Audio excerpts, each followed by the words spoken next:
नमस्कार, मी सुवर्ण स्पीड न्यूजमध्ये आपल्या सगळ्यांचं स्वागत। वेगवान घडामोडींचा आढावा घेऊया। कोरोनाच्या दैनंदिन रुग्णांमध्ये आज विक्रमी वाढ झाली। केंद्रीय आरोग्य मंत्रालयाने जारी केलेल्या आकडेवारीनुसार गेल्या 4 तासात 3,47,000 नवे रुग्ण गेल्या 24 तासात 3,47,000 नवे रुग्ण आढळून आले आहेत। यापूर्वी भारतात गेल्या वर्षी शेवट 15 मे रोजी 3 लाखांहून अधिक प्रकरणं नोंदवली गेली होती। दरम्यान कोरोनामुळे काल झालेल्या मृतांची संख्याही वाढली आहे, कारण कोरोनामुळे देशात 703 जणांचा मृत्यू झालाय। दरम्यान आता पुन्हा एकदा रुग्णांची होत असलेली वाढ बघता सगळ्यांनी काळजी घेण्याची गरज आहे। केंद्र सरकारने कोरोनाच्या पार्श्वभूमीवर नव्या गाईडलाईन्स जारी केलेल्या आहेत। यानुसार 5 वर्षाखालील मुलांना मास्क घालण्याची गरज नाही, तर 6 ते 11 वर्ष वयोगटातील मुलं आईवडिलांच्या प्रत्यक्ष देखरेखीत सुरक्षितपणे मास्क घालू शकतात। 12 वर्ष आणि त्यापेक्षा अधिक वय असलेल्या मुलांना प्रौढांप्रमाणे मास्क घातला पाहिजे असंही नमूद करण्यात आलंय। राज्यातील कोरोनाची तीव्रता काही प्रमाणात नियंत्रणात आल्यानंतर आता पुन्हा येत्या सोमवारपासून शाळा सुरू करण्याचा निर्णय राज्य सरकार घेत आहे। मुख्यमंत्री उद्धव ठाकरे यांनी याबाबतच्या प्रस्तावाला मंजुरी दिली आहे। राज्याच्या शालेय शिक्षण मंत्री वर्षा गायकवाड यांनी ही माहिती दिली। पालकांची संमती मिळालेल्या विद्यार्थ्यांना शाळेत प्रवेश दिला जाणार असल्याचं त्यांनी यावेळी सांगितलं। सोमवारपासून 1ली ते 12वी पर्यंत शाळा सुरू होणार आहेत। शाळा सुरू करण्याबाबत स्थानिक प्रशासनाला निर्णय घेण्याचे आदेश देण्यात आले। ज्या शहरी आणि ग्रामीण भागात रुग्णसंख्या कमी आहे अशा भागात शाळा सुरू होणार आहेत। उस्मानाबाद जिल्ह्यातील शाळा सोमवारी सुरू करण्याचा निर्णय पुढे ढकलण्यात आल्याची माहिती समोर आली आहे। उस्मानाबादमध्ये सोमवारी शाळा सुरू होणार नसल्याचं जिल्हाधिकाऱ्यांनी स्पष्ट केलं। जिल्ह्यात मागील 3 दिवसांपासून कोरोना पॉझिटिव्हिटी रेट 14 ते 15% असल्यानं हा निर्णय घेण्यात आला आहे।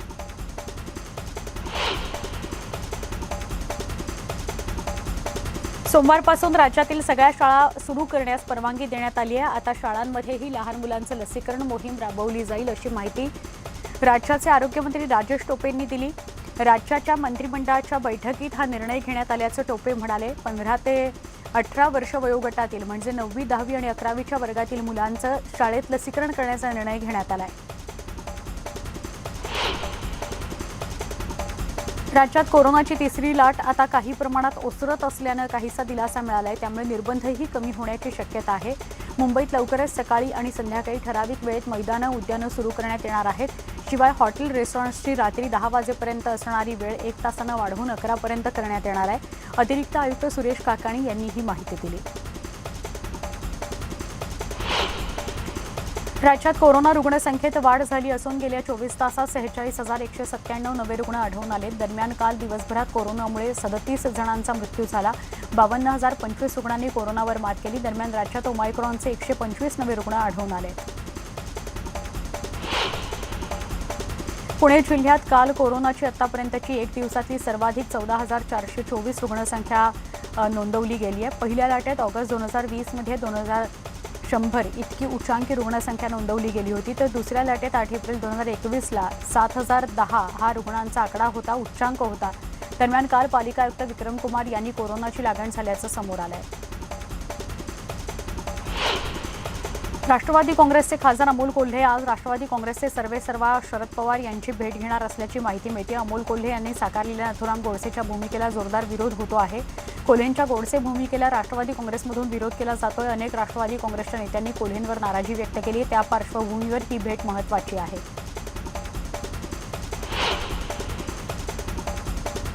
उस्मानाबादमध्ये एसटी कर्मचाऱ्यांनी संप अद्याप सुरू ठेवलेला आहे। संपकरी कर्मचाऱ्यांवर त्यामुळे एसटीनं कारवाईचा बडगा उगारलाय। उस्मानाबादमध्ये पुन्हा 125 कर्मचाऱ्यांना बडतर्फ करण्यात आले। 48 कर्मचाऱ्यांच्या बदल्या करण्यात आल्यात। उस्मानाबादमध्ये 2700 कर्मचारी आहेत, त्यापैकी फक्त 700 कर्मचारी कामावर परतलेत। सोलापूर जिल्ह्यातील मोहोळमध्ये एक धक्कादायक बाब समोर आली आहे। मोहोळ तालुक्यातील घोडेश्वर गावात मागासवर्गीयांसाठी स्मशानभूमी नसल्यानं एका 70 वर्षाच्या मृतवृद्धाच्या मृतदेहावर महामार्गावरच अंत्यसंस्कार करण्याची वेळ आली। सोलापूर सांगली महामार्गावर असलेल्या घोडेश्वर गावामध्ये मातंग समाजासाठी 20 गुंठे जागा स्मशानभूमी करता राखीव आहे, मात्र काही लोकांनी त्यावर अतिक्रमण केलेलं आहे।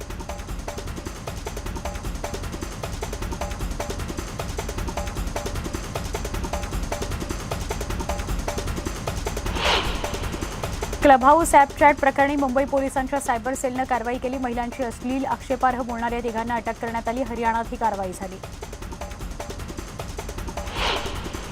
महात्मा गांधी यांच्याबद्दल आक्षेपार्ह वक्तव्य आणि शिवराळ भाषा वापरणारा कालीचरण महाराज याला नौपाडा पोलिसांनी ताब्यात घेतलंय. वर्धा पोलिसांनी त्याची कस्टडी आता नौपाडा पोलिसांना दिली आहे. गृहनिर्माण मंत्री जितेंद्र आव्हाड यांनी दिलेल्या लेखी तक्रारीवरून कालीचरण बाबाला नौपाडा पोलिसांनी ताब्यात घेतलाय. दरम्यान महात्मा गांधी यांच्याबद्दल केलेल्या आक्षेपार्ह वक्तव्यामुळे कालीचरणवर विविध गुन्हे दाखल आहेत.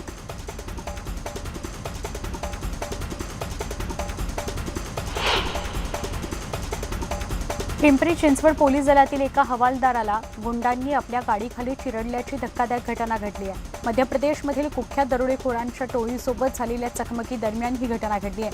यात शुभम कदम नावाचा पोलीस शिपाई गंभीर जखमी झालेला आहे. त्याच्यावर पिंपरी चिंचवड इथल्या खासगी रुग्णालयामध्ये आयसीयूमध्ये उपचार सुरू आहेत.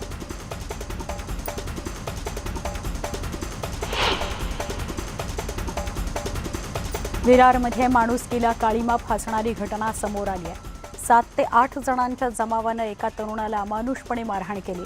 ज्या नराधमांनी पीडित तरुणाला मारहाण केली त्याच नराधमांनी या घटनेसंदर्भात व्हिडिओ स्वतःच्या कॅमेऱ्यात शेअर केलाय आणि दहशत माजवण्याचा प्रयत्न केलाय. त्यामुळे आरोपींना पोलिसांचं भय राहिलंय की नाही असा सवाल उपस्थित होतोय.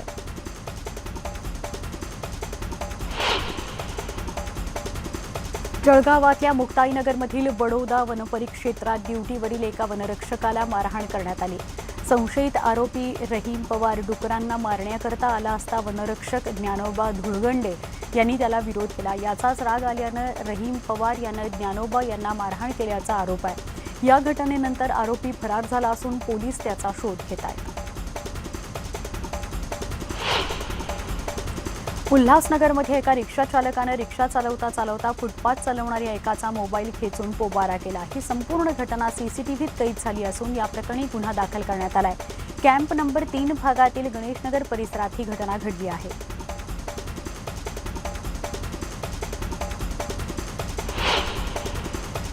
राष्ट्रीय हरित लवादाकडून चंद्रपूर महाऔष्णिक वीज केंद्राला 5 कोटींचा दंड ठोठावण्यात आलाय.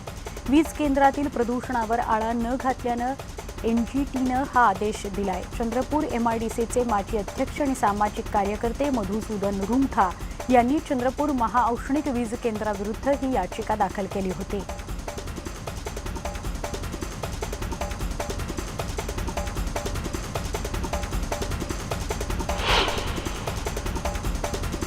तब्बल 50 वर्षांहून अधिक काळ पत्रकारितेत सक्रिय असलेले ज्येष्ठ पत्रकार आणि लोकमतचे माजी समूह संपादक दिनकर रायकर यांचं आज पहाटे निधन झालं.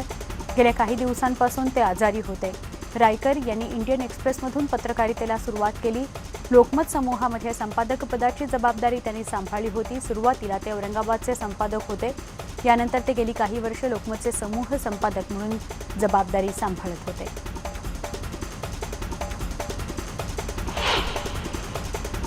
सह्याद्री व्याघ्र प्रकल्पातील मळे, कोळणे, पाथरपुंज या गावांचं गेले 30 वर्ष पुनर्वसन रखडलंय.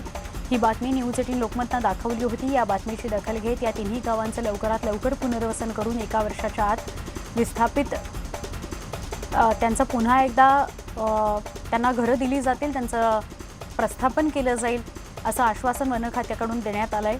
न्यूज 18 लोकमतनं या तिन्ही गावांच्या पुनर्वसनाकरता बातमी लावून धरली होती.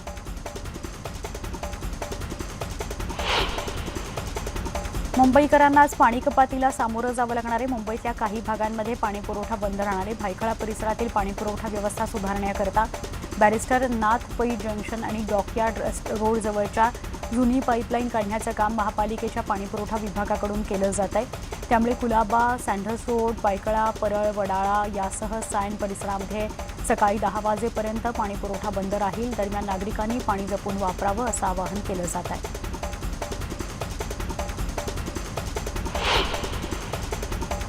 आजपासून 2 दिवस कोकण आणि मध्य महाराष्ट्रात पाऊस पडणार आहे असा अंदाज हवामान विभागानं वर्तवला आहे.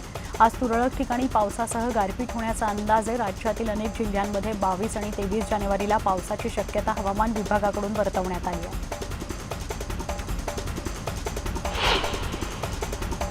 भारतातून अमेरिकेत जाणाऱ्या विमानांची सेवा आजपासून पूर्ववत होईल अशी घोषणा एअर इंडियाने केली आहे. बोईंग B777 या विमानाची निर्मिती करणाऱ्या कंपनीने विमानसेवा सुरू करण्यासाठी ग्रीन सिग्नल दिलाय. त्यामुळे टेक ऑफ आणि लँडिंगमधील अडथळे दूर झाले अशी घोषणा त्यांनी केली. तसंच अमेरिकेत आणि भारतात दोन्हीकडे अडकून पडलेल्या प्रवाशांना इच्छित स्थळी जाण्याचा मार्ग आता मोकळा झालेला आहे.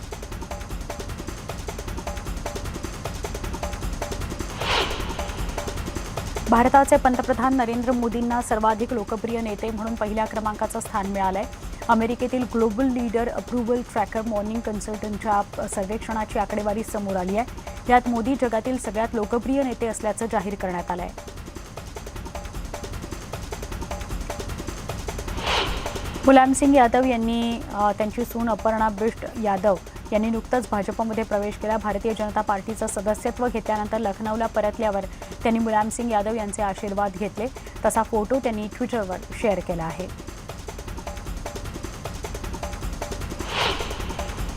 कोरोनाबाधितांची संख्या कमी झाल्याने दिल्लीत वीकेंड लॉकडाऊन हटवण्यात येणार आहे. दिल्लीचे मुख्यमंत्री अरविंद केजरीवाल यांनी याबाबतच्या प्रस्तावाला मंजुरी दिली. सोबतच बाजारातील दुकानं उघडण्याकरता लागू असलेली समविषम प्रणाली काढून टाकण्यात येणार आहे. खाजगी कार्यालय देखील 50% क्षमतेनं चालवता येतील असा प्रस्ताव मंजूर करण्यात आला आहे.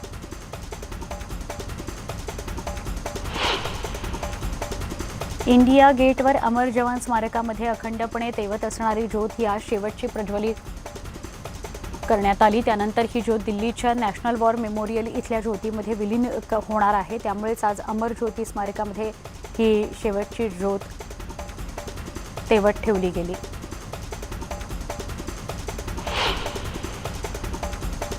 दरम्यान या मुद्द्यावर नवीन वादाला सुरुवात झाली. अमर जवान ज्योती हे भारतीय शूरवीरांच्या शौर्याचं प्रतीक आहे. दरम्यान शौर्याचा इतिहास पुसून टाकण्याचा भाजपचा डाव आहे. कोणताही देशभक्त हे खपवून घेणार नाही. हुतात्म्यांचा अपमान करण्याची मोदी सरकारची ही वृत्ती अत्यंत घृणास्पद आहे असं ट्विट काँग्रेसच्या वतीनं करण्यात आलं आहे.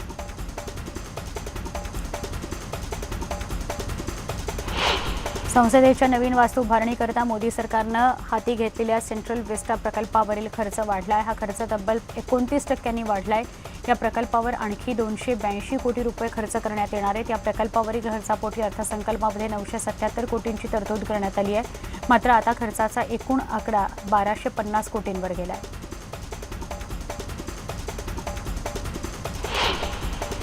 मध्य प्रदेशामध्ये इंदोरमध्ये बांधकाम सुरू असलेल्या एका शाळेचं छत कोसळलं. या दुर्घटनेत 10 मजूर जखमी झाले. जखमींवर रुग्णालयात उपचार सुरू आहेत. इंदोरमधल्या मोरोद या गावात ही घटना घडली आहे.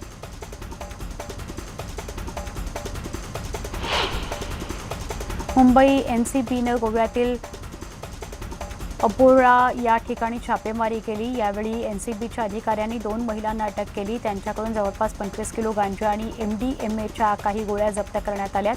अटक केलेल्या महिलांमध्ये एक महिला विदेशी असल्याची माहिती येते समोर. हिमाचलमध्ये जोरदार बर्फवृष्टी होतीये. त्यामुळे शिमल्यात बर्फाची चादर पसरल्याचं चित्र बघायला मिळालं. इथली घरं, झाडं, रस्ते सगळीकडे बर्फच बर्फ पसरला. तर या बर्फवृष्टीचा आनंद घेण्याकरता पर्यटकांची शिमल्यात गर्दी होऊ लागली आहे.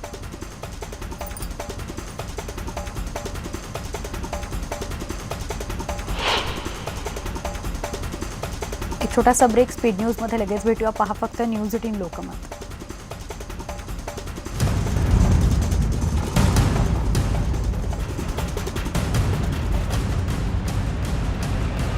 पुन्हा एकदा स्वागत. स्पीड न्यूजमध्ये वळूया पुढच्या बातम्यांकडे. घाना या देशातल्या बोगोसो या शहरात भीषण स्फोट झालाय. यात 17 जणांचा मृत्यू झालाय. 60पेक्षा जास्त लोक गंभीर जखमी झालेत. या स्फोटामुळे काही इमारतींनाही तडे गेलेले आहेत.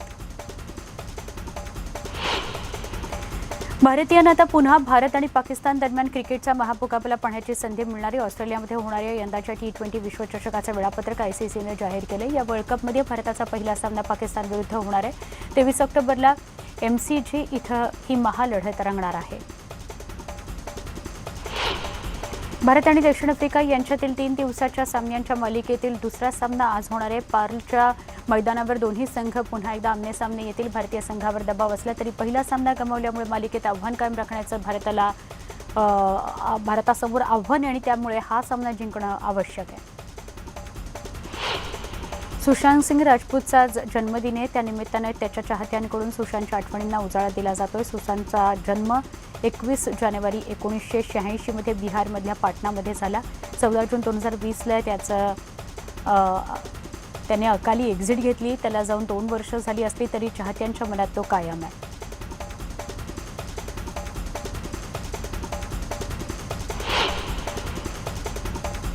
या सगळ्या वेगवान बातम्यांसह बुलेटिनमध्ये इथेच थांबतोय. मात्र कोरोनाचे नियम पाळायला विसरू नका. मास्क लावणे, सोशल डिस्टन्सिंग पाळणे आणि कुठल्याही परिस्थितीत हात सतत धुवत राहणे किंवा सॅनिटाईज करत राहणे या गोष्टी आवर्जून अवलंबा. आणि news18lokmat.com या यूट्यूब चॅनलला सबस्क्राईब करा. फेसबुक, ट्विटरवर आम्हाला फॉलो करा. म्हणजे सगळे दिवसभरातले अपडेट्स तुमच्यापर्यंत पोहोचत राहतील. पहा फक्त News18 लोकमत.